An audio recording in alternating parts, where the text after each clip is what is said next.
Good morning, I'm Gretchen Hong. We're coming to you this Thursday on the 13th day of November, bringing you Morning Matters because your mornings matter. Let's get to the stories that matter today. The camp of Senator Bato de la Rosa is firm in its position that an ICC arrest of the former PNP chief cannot happen.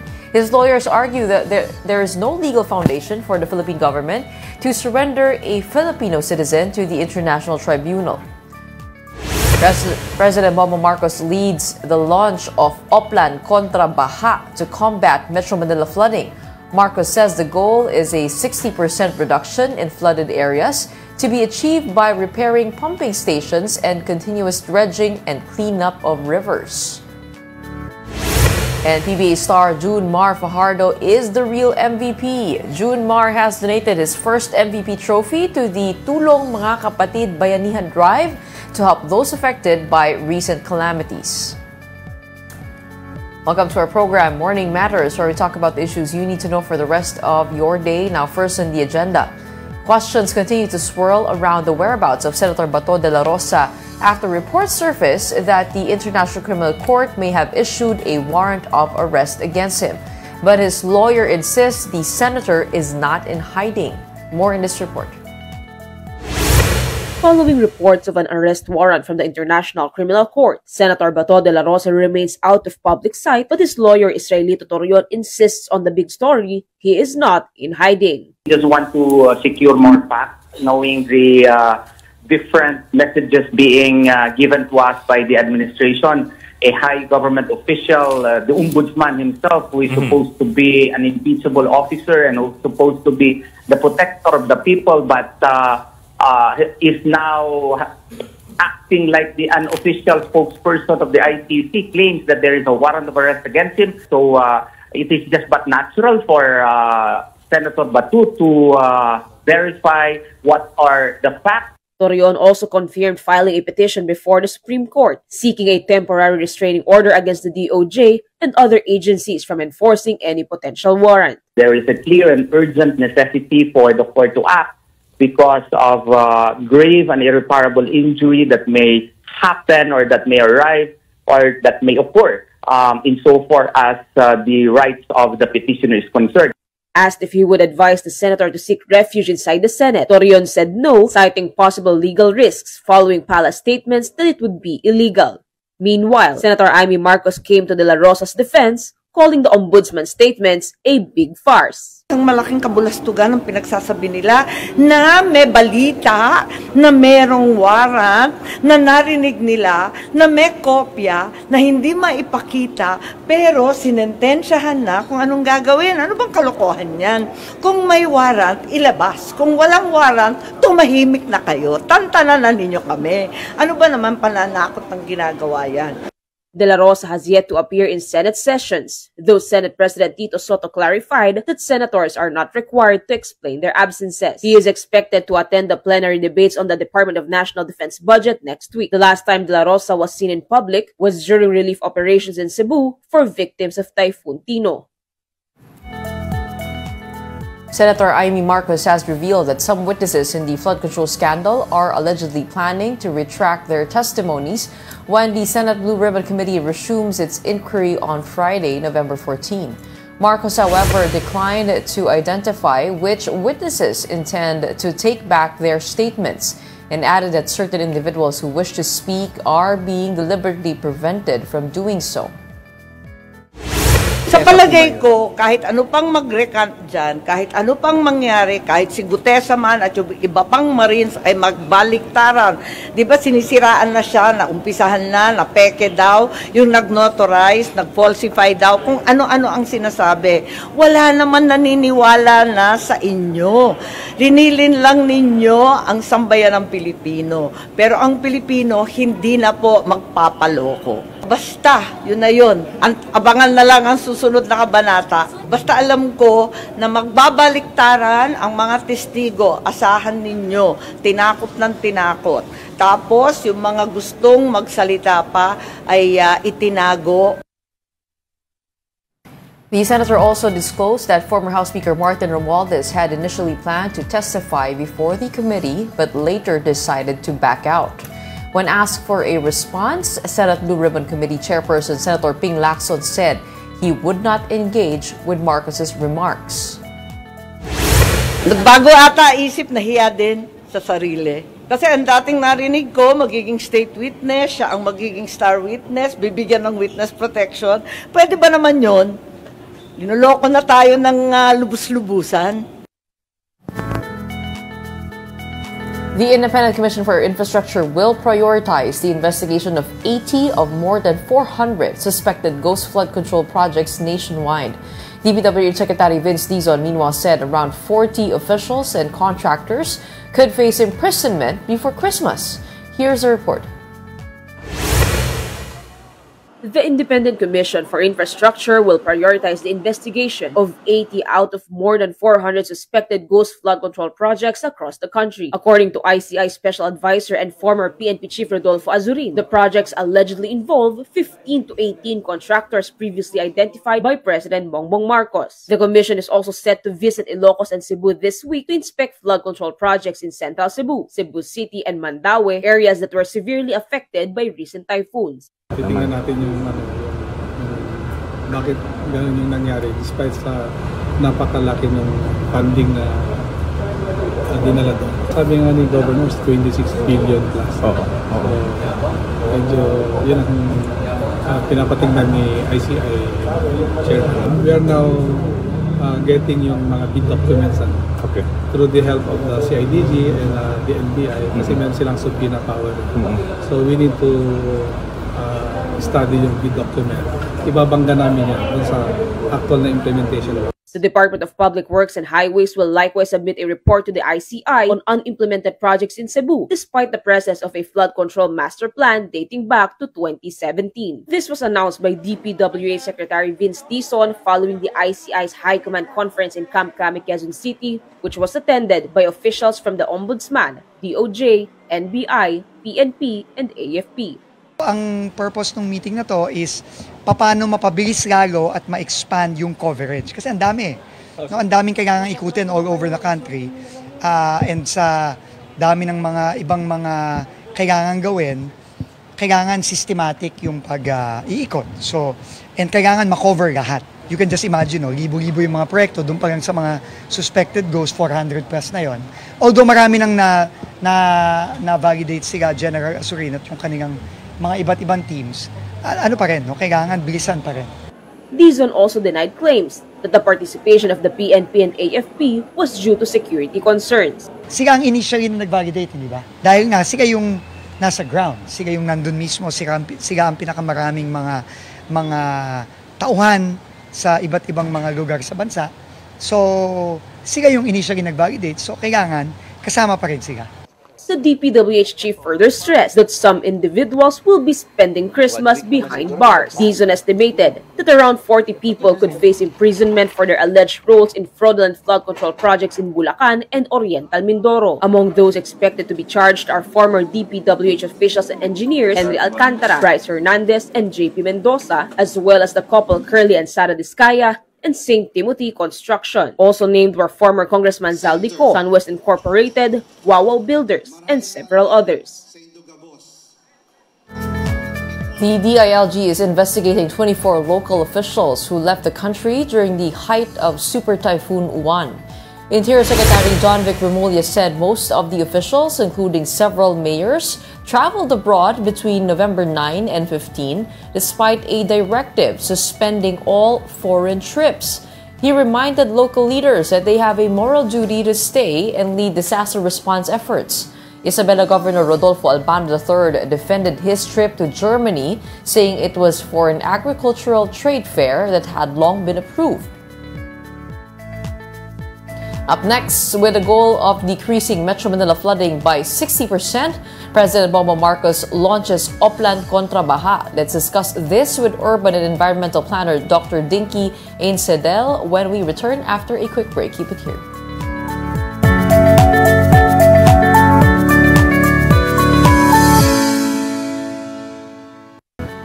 Good morning, I'm Gretchen Noan. Here in Morning Matters, we talk about the most pressing issues and give you the context behind the headlines.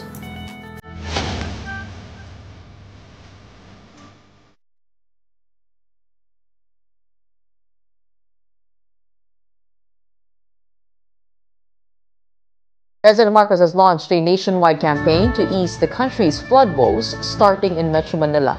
The president led the launch of Oplan Contra Baha, a cleanup drive that aims to declog rivers, creeks, and drainage systems across the metro. The initiative covers more than 140 kilometers of waterways and 330 kilometers of drainage lines, with operations to run until July 2026. DPWH Secretary Vince Dizon said Oplan Contra Baha will be a 9-month continuous cleanup before the next rainy season, supported by the private sector. That's essentially between now and the next rainy season. No, so tuloy-tuloy po ang gagawin natin dito. Initial pa lang ho itong 9 months, pero tingin namin sa loob pa lang ng 9 months, just by clearing the waterways alone, malaki na po ang magiging epekto nito sa pag-mitigate o pagbabawas ng baha sa Metro Manila. Now joining us on the show, we have Dr. Dinky Einsidel, a registered architect, urban planner, and environmental planner. Magandang umaga. Welcome back to Morning Matters. Thank you. Good morning. The suggestion of the president that this Oplan Contra Baha involving dredging and drainage cleanups, is it particularly new? I mean, like we've seen this as a solution in the past many times. Actually, madalas nga ito lang yung pinaka-solution ng gobyerno. How effective do you think it would be at this point? That 9-month cleanup, what should we expect out of it? Well, it will help. Definitely. Ang problema kasi dito sa atin is continuity. Kasi nung araw pa, there had been, when I was Commissioner for Planning of Metro Manila, we already, and that dates back to the late 1970s, there were already campaigns cleaning up the Pasig River. Ang problema is, stop and go.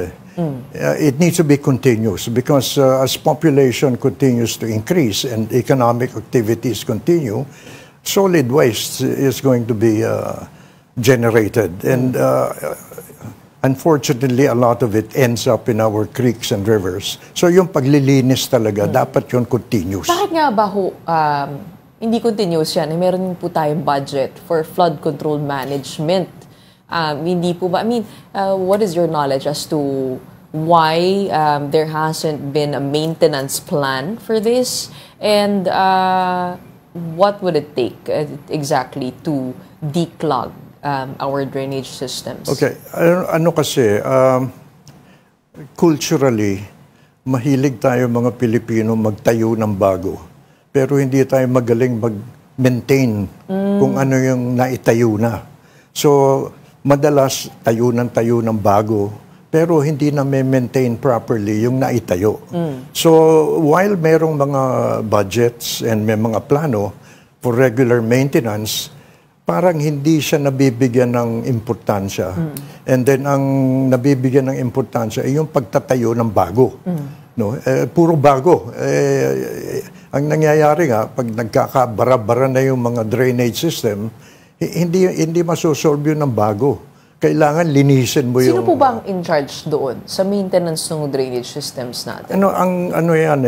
It's a shared responsibility. No? Kasi ang classification ng mga kalye natin, kung saan nandun yung drainage system, meron tayong national roads, so under yun sa DPWH. Then, even the maintenance? Even the maintenance. Now, merong mga kalye which are under the local governments, so ang mga LGUs ang may responsibilidad doon. Now, interconnected yan.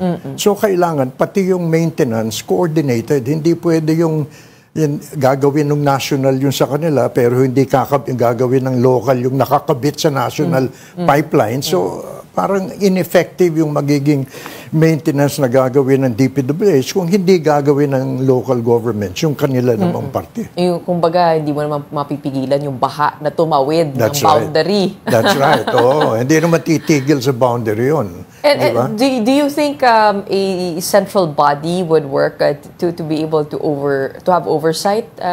In the case of Metro Manila, it is supposed to be the MMDA. I mean, trabaho ng MMDA yun. Diba? Kaya nga, kasi yung 17 local governments... Pero bakit nga ba hindi napunta sa kanila? Actually, nasa kanila yung coordination. Kasi nga, yung flood control. Sila yung tulay dun sa DPWH and the LGUs. No? Now, why they are not able to do it on a continuous basis, I don't really know what the reasons are. Matagal na akong wala sa gobyerno, so I don't really know what the reasons. Bakit hindi siya nagagawang tuloy-tuloy?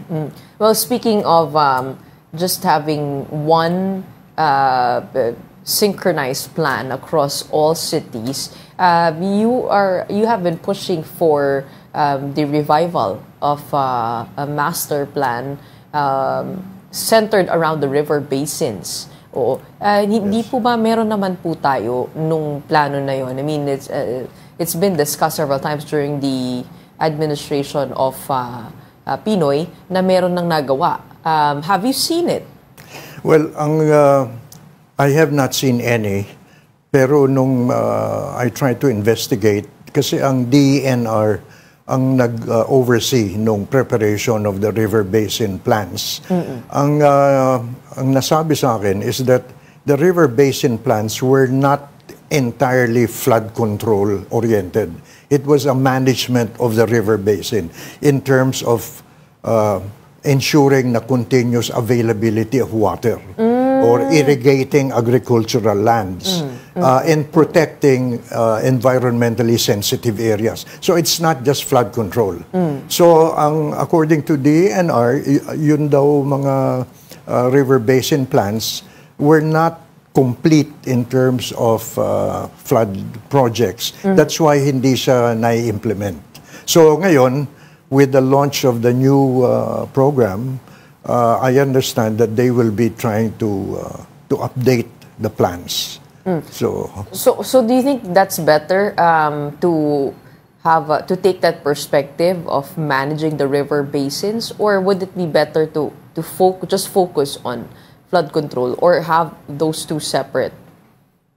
Well, kasi may mga solutions to the flood problem that are not infrastructural. In other words, it means management of the land, management of land use.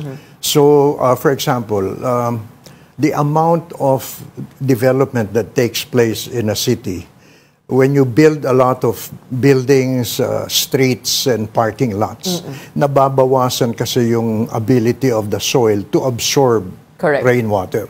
So, the amount of land that is supposed to be left open is an LGU responsibility because sila yung responsible sa land use planning. Now, so yung drainage system, ano lang dapat yun kung ano lang yung papasok dun sa mga underground, kung ano lang yung sobrang tubig, yun lang dapat ang ina-address ng drainage system. The other aspects of flooding should be addressed by land management, zoning, the use of land, preservation of protected areas, etc. So what's the starting point that we should take here for a proper flood control management plan? Well, yung science kasi talaga, that's why maganda yung naging umpisa nga ng river basins because yun ang kumbaga platform for coming up with an integrated, comprehensive solution, not only to flooding, but for water supply in terms of quantity and quality. So, comprehensive siya, integrated siya. So, yung river basin plans is really a good starting point. Yun nga lang, because parang hindi siya nabigyan masyado ng pansin, hindi mo agad makuna ng projects that you can immediately implement. Although, if you, ito nga isa sa mga advocacies ng we just had a symposium yesterday on promoting nature-based solutions. Kasi yung nature-based solutions includes, for example, tree planting, including rain gardens in your parking lot, including collecting rainwater in your houses, using drums. So, meron nang immediately magagawa, even at the household level, na hindi siya kailangan ng heavy infrastructure. Makakatulong siya, maybe not in a very big way, pero makakatulong pa rin. And actually nga, if naglagay ka ng, makikita mo yung mga daan, kapag naglagay ka ng semento, mas lalo pang binabaha. That's right. And you're not supposed to put cement on some areas. And speaking of land use, no, we don't have a National Land Use Act yet. Well, yeah, matagal na nga pending yung National Land Use Act. Ilang congressional sessions na yan na nakabinbin. In spite of the fact that it has been pronounced by a couple of presidents that they're priority, pero for some reason hanggang ngayon wala pa rin. And it's important to have it. Kasi yan ang nag-delineate. What's the hold-up? I think there are some vested parties who don't like to have that definition or delineation of what are areas that are developable and areas that should not be developed. Kasi siguro mawawalan sila ng negosyo kung madedeclare na non-developable yung mga areas na nila, land bank nila. So, yun ang, I think that's the deterrent to it. Let's take a look at Cebu. Meron nakapagbanggit na natayuan doon yung ilan sa mga protected areas, kaya binaha. I mean, what do you know about the topography of Cebu? Ang pagkaalam ko is that there was an ordinance, a city ordinance, declaring a protected area. Pero natituluhan. Now, alam naman natin, pag natituluhan, then the holder of the title feels entitled to build on it. And so walang magawa yung city government kasi titulado, naging titulado yung lupa. So they could not enforce the ordinance and sunod-sunod yung naging development. And that was, I think, a major cause of the flooding. If this National Land Use Act comes into play, what happens now to pre-existing titles and developments? Well, is it still, I mean, the question I guess would be, is it still possible at this point to enforce given marami na rin po tayong mga areas na yun nga, ganun ang lagay na hindi dapat tinayuan pero natayuan. What can we do at this point to be able to... Well, from an urban planning perspective, I think ang pwedeng gawin doon is pag-aralan kung paano mababawasan yung negative effect ng development dun sa area. Hindi siguro totally paalisin o palilipatin yung mga nakatira doon dahil meron din naman silang property rights. Pero siguro yung mga possible reduction measures to reduce yung damage, siguro yun ang pwedeng matingnan kung anong pwedeng gawin. I think this is where a community citizen participation approach is necessary. Yung kailangan mong kausapin yung mga tao, ano yung kailangan ma-explain din sa kanila. I think they need to also be educated. If you remember some of the problems in Antipolo before, yung Cherry Hills, yung gumuho yung condominium doon sa bundok, and then ang daming namatay. That could happen to them.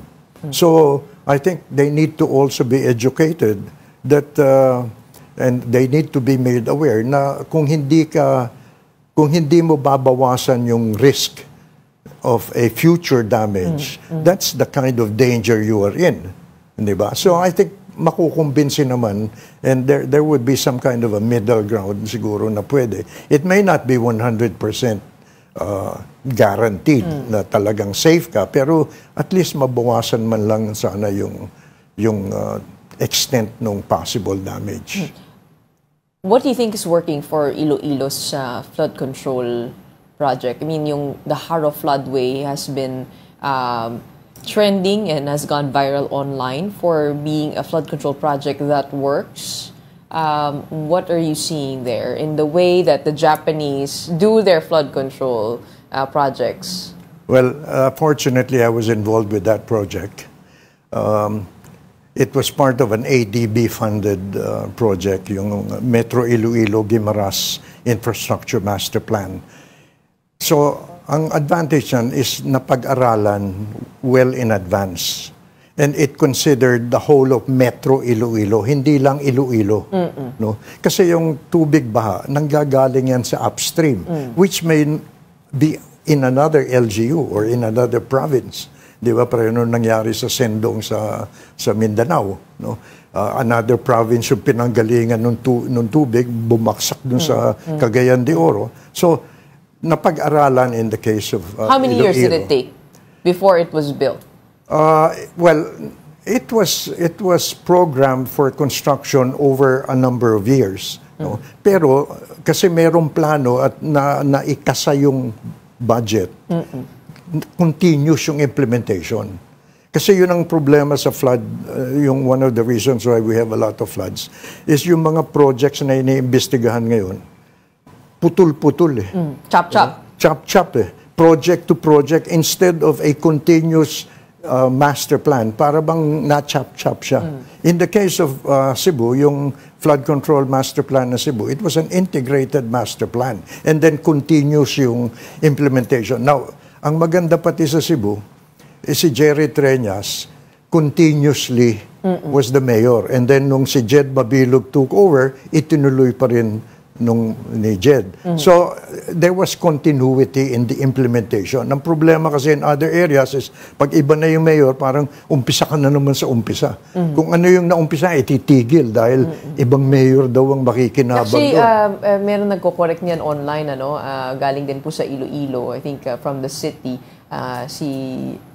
from Chief of the Public Information and Community Affairs Office, Nereo Lujan. We tried to guest him on the show.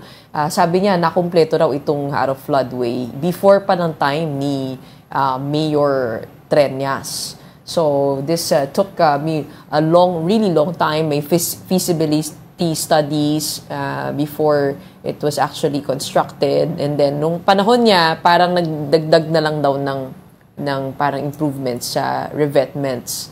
Well, kasama yung kasi sa pag-aaral, paggawa ng master plan.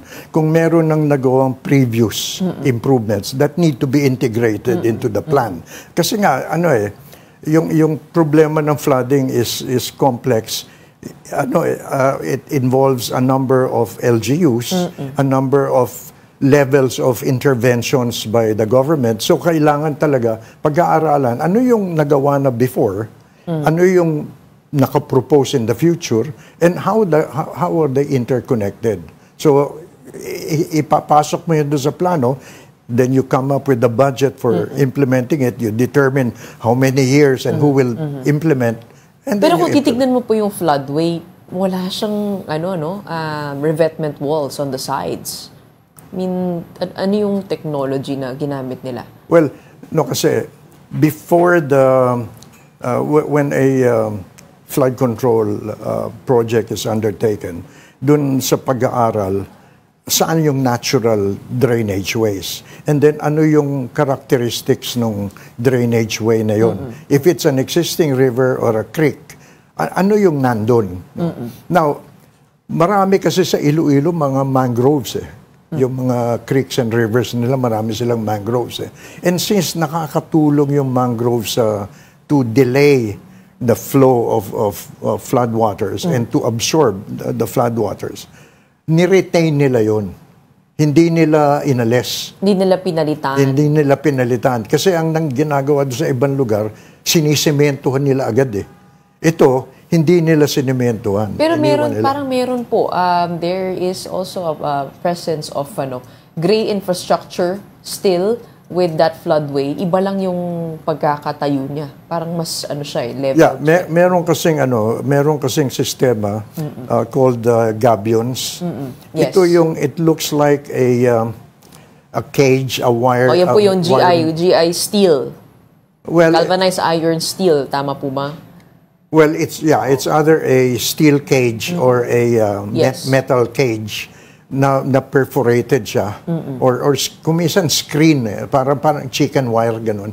Tapos mga bato. Yung po yung ginamit sa Haro flood? I'm not sure whether what was used in Haro kasi detailed engineering na yan. Pero that is what landscape architects use. Okay.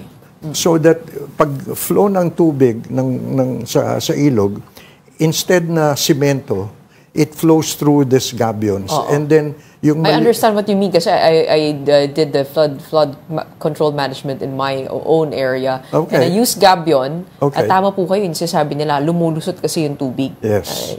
Imbis It slows na sementohan down. mo. Kasi pag sinementohan mo, pinabibilis mo yung flow ng tubig dahil solid Pero kung gabions, it slows down the So it also prevents erosion. Although the great infrastructure involved in the Haro floodway includes revetment, ground sills, sluices with slide gates, with flap gates, inverted siphons, all of which are engineered concrete and steel structures. So meron pa rin, I guess we have to study, no? Yes, hindi, what makes it work. Yeah, hindi naman kasi sinasabi na don't do the hard infrastructure and the hard engineering.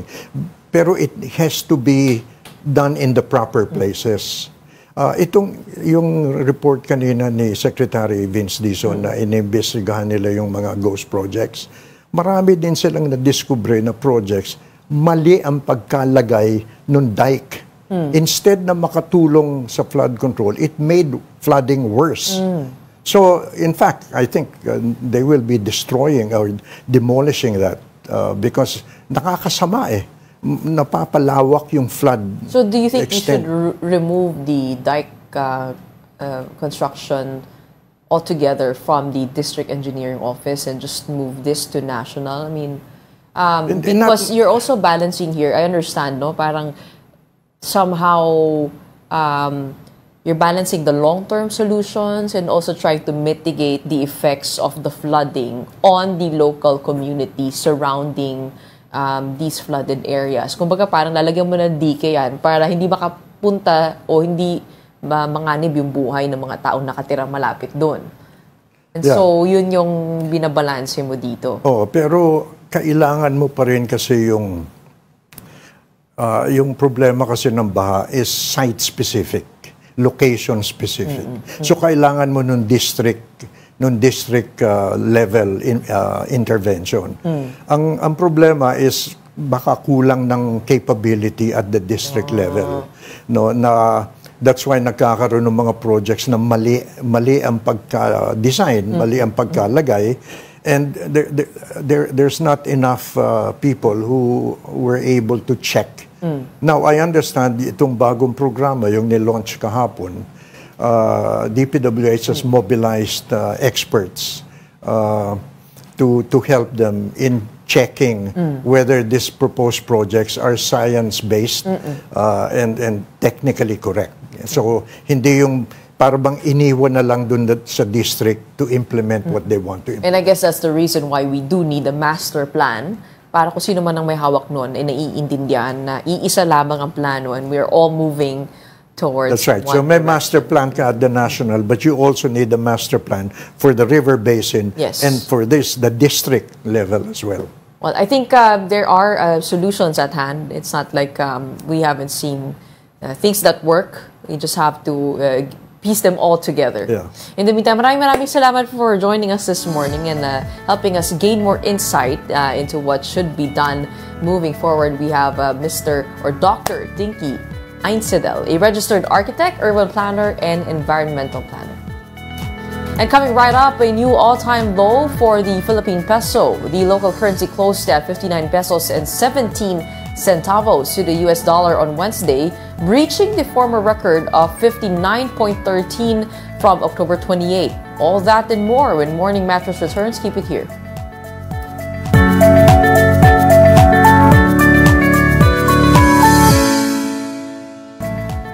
Welcome back. You're still watching Morning Matters here in One News. Mamamayang Liberal Party List Representative Laila De Lima filed a bill seeking to revoke the National Housing Authority's power to carry out extrajudicial evictions and demolitions against informal settler families in government housing projects. The proposed House Bill number 5882 aims to amend Section 6 and subsection 4D of the National Housing Authority Act, which allegedly allows the agency to evict residents without a court order. De Lima called the provision a legal aberration, saying it contradicts the NHA's mandate to provide decent housing. She added that it violates the Constitution, international agreements, and the Urban Development and Housing Act, which clearly prescribes legal eviction processes. And joining us now, we have Mamamayang Liberal Party List Representative Laila De Lima. Magandang umaga po sa inyo. Welcome back to the show. Good morning, Gretchen. Good morning din sa mga nakikinig at nanonood sa show mo this morning. Good morning. Unang-una ho, ano ang nag-udyok sa inyo to file this bill, House Bill 5882? And meron po bang community that we can look at where which you describe as an aberration to the mandate of NHA? Okay, we've been coordinating, we've been conducting dialogues with various urban poor groups, because you see, ML, Mamamayang Liberal, also represents the urban poor sector because we are a multi-sectoral party list, and one of the sectors that we represent and we prioritize is the urban poor sector. And palagi po kaming nakikipag-usap sa kanila. At isa po ito sa palagi nilang sinasabi. Na mukha po na itong provision na ito, yung pinaparepil po natin dun sa aking House Bill, ay maling-mali po. Marami pong mali sa provision na ito.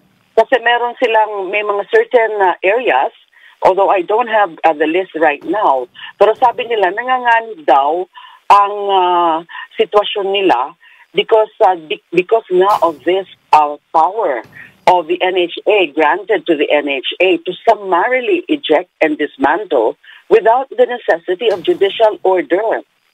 So parang nung review po namin ito, nung pinag-aralan po ito ng ating staff, we found out that it seems to be a misplaced provision o yung tinatawag po nating rider na walang kinalaman dun sa provision, yung Section 6, enumerating the powers and functions of the NHA. Kasi meron nga ho yung National Housing Authority Act, yung Republic Act number 12216. And parang naisingit lang ito sa isang portion na kung saan sinasabi doon na yung duty and the function of the NHA na mangolekta ng mga utang. So bigla na lang itong siningit. The authority shall have the power to summarily eject. And then so palagi this is sort of a Damocles sword na sa tingin ng mga urban poor communities, yung mga informal settler families. Kasi nga, tunay na, maliwanag naman po sa UDHA, Urban Development and Housing Act, na meron tayong tatlong condition lang o tatlong instances na pwede magpa-demolish. Ano po ba yun? Number one, kapag they are living in the mga occupants. So pwedeng kahit walang court order ay ipa-demolish ka agad because kasi nga danger zones mapanganib din maski sa buhay ng mga nakatira doon. Number two is when a government infrastructure project with available funding is about to be implemented. Or number three, when there is a court order authorizing eviction. None of these instances apply. None of this ang nasasabi natin na pwedeng maging basehan sa summary eviction or demolition by the NHA. Hindi naman po itong provision na ito at yung UDHA mismo, hindi naman po ito rini-repeal ng later law, yung sinabi ko po kanina na Republic Act number 12216 or the National Housing Act. So, in fact, dun po sa aking privileged speech, nung kahapon, nung isang araw po, last Tuesday, I pointed out why I think nagkaroon ng legislative slip, parang walang nakapansin. Kasi unang-una, wala po yan doon sa approved House Bill version. Yung House Bill number 10172. Ito po yung consolidated substitute bill ng 8 House bills on the matter of extending the franchise of NHA and rationalizing some of its powers. So, kinonsolidate po yung mga 8 House bills na yon approved noong 2024, May 2024. Tapos sa Senate naman po, Senate Bill 2818, yung Consolidated Substitute Bill, because there are also several bills on this matter, was approved noong February 3, 2025. Tapos, nung binalik na po, wala pong nung approved na po ng Senate, ay on the same day, ay in lieu of a BICAM version, inadapt po ng House of Representatives yung Senate bill en toto as an amendment to the House bill. Mukhang walang pansin na yung Senate bill contains this rather questionable provision granting the power to extrajudicially and summarily evict and demolish. So I call the attention of my colleagues by virtue of that privileged speech, and also yesterday, the day after my privileged speech, I filed the corresponding bill seeking to amend RA number 12216 para i-repeal o alisin itong provision pong ito. So that is what happened. Okay. Yung nabanggit niyo po kanina, yung Urban Development Housing Act, yun po yung LINA law that supposedly protects informal settlers. But in what instances has this been used by the NHA? I mean, could you give examples na ito po yung later law ang kanilang ginamit to evict the informal settlers? There are ang information ko po from the urban poor groups that my office has been coordinating with. There's always that threat na gagamitin ng NHA because it's there. That's why part of my privileged speech the other day is that kung pwede, pinag-uusapan ko po na wag nilang i-exercise muna itong kapangyarihan na ito. Na wag na muna nilang i-implement yung kapangyarihan na yan, yung law na in that particular provision. Kasi sa tingin ko po, sa tingin ng mga urban poor groups, saka yung mga nag-aral po nito, ay that was never meant, that power to summarily, without court order, eject them or demolish them, was never the spirit and intent. You know, spirit and intent it was never meant to be granted. Diba yung power na yon? Correct. So, yeah. Oo, tama ho kayo, no? Kasi for the longest time, alam po natin, yung LINA law, napakahigpit po niyan at ginagamit nga po din talaga yan as protection by the urban poor for themselves, no? But this is actually new to me that meron palang ganitong bagong provision dun sa isa pang batas. So maganda pong ma-settle yan. Pero sa Supreme Court, ito po ba ay wala pong naghain for clarification? It just needs another bill to be able to repeal this? Wala pa po. I just feel na parang mas madali sana kung diretso na ng Kongreso mismo ang magtama ng kamalian. Diba? You know, it will also take time for the Supreme Court to decide on that.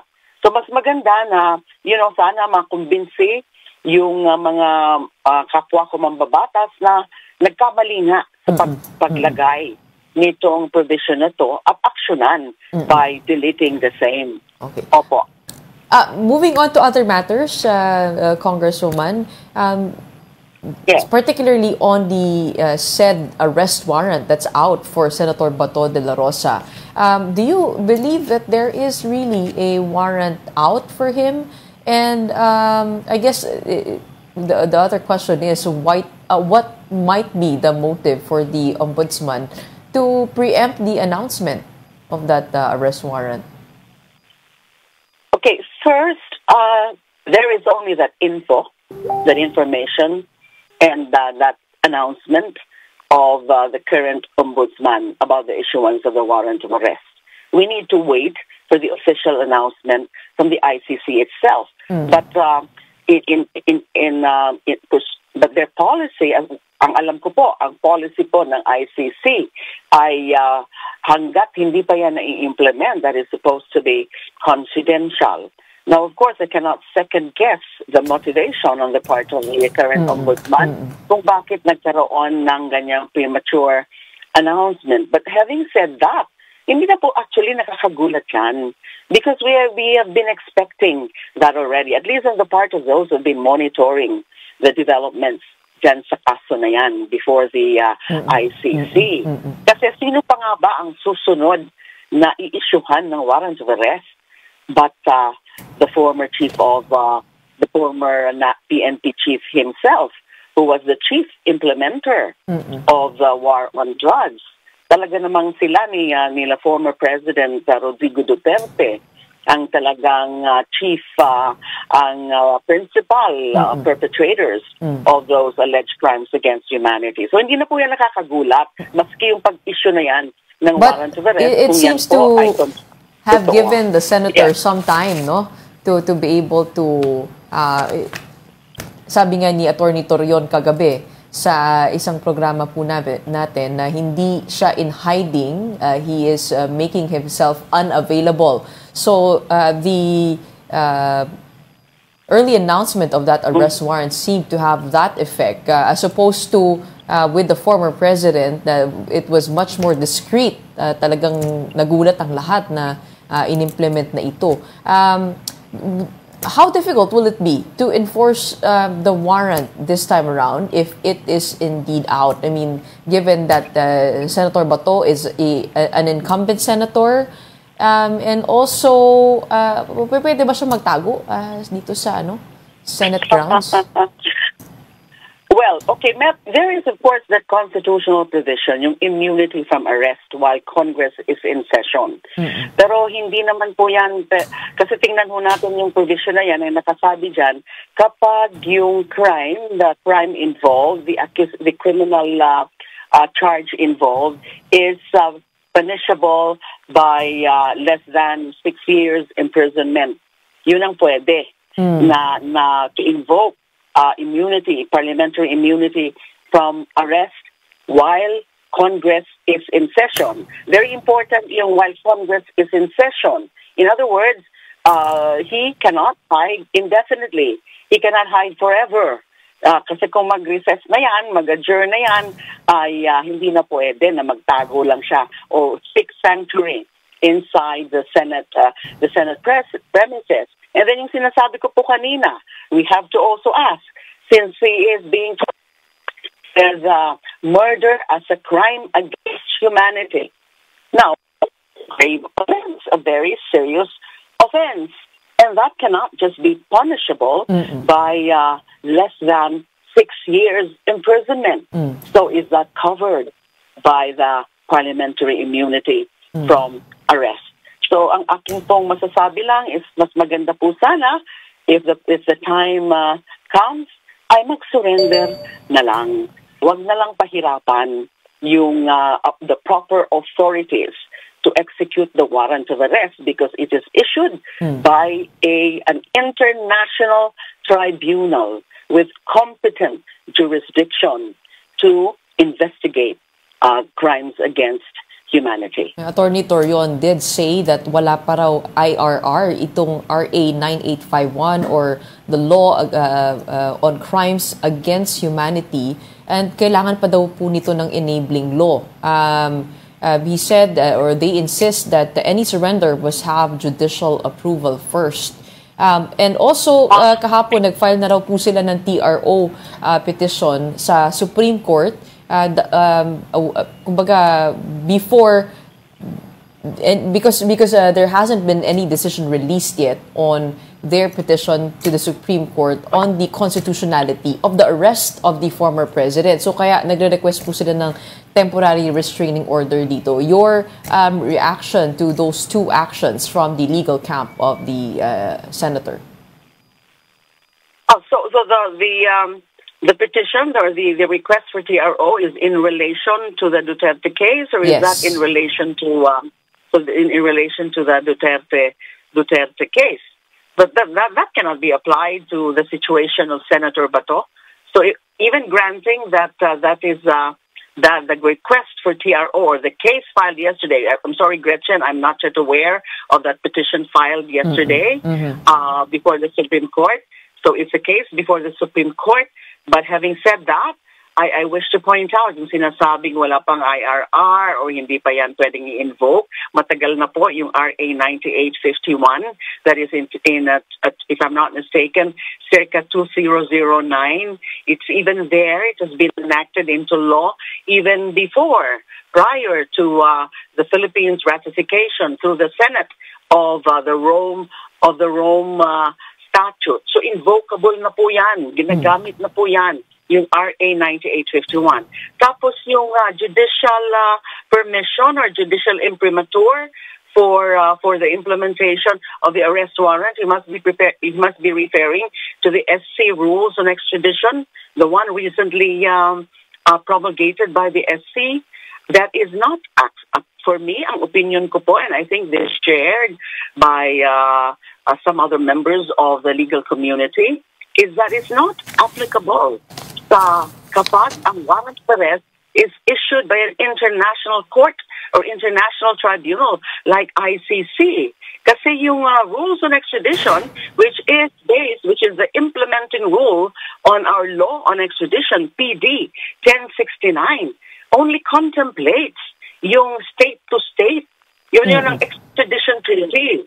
Kapag extradition treaty, when you talk about extradition treaty, it's between two states. So we're dealing there with a foreign state kung saan merong extradition treaty. Hindi kung merong international tribunal. So hindi po sakop yan. Yung rules on extradition na yan. Ang ano dyan is that kung ganun ulit ang gagawin ng ICC na ipapadaan sa Interpol, then again, the Philippine government has no option but to cooperate with the Interpol dahil nga miyembro tayo ng Interpol. I guess we'll have to wait on the developments on this. But the government seems to be singing a different tune this time around compared to the first time that the arrest happened with the former president. In the meantime, maraming salamat ho for joining us this morning and giving us your side on the matter and the issues at hand. Maraming salamat po sa inyong oras. We have Mamamayang Liberal Party List Representative Laila De Lima. Thank you. Have a good day. And that wraps up today's episode of Morning Matters. We hope we've given you the right start to your morning. Let's go ahead and make the day matter. My name is Gretchen Ho. Kapatid, we are one news, all sides, all the time.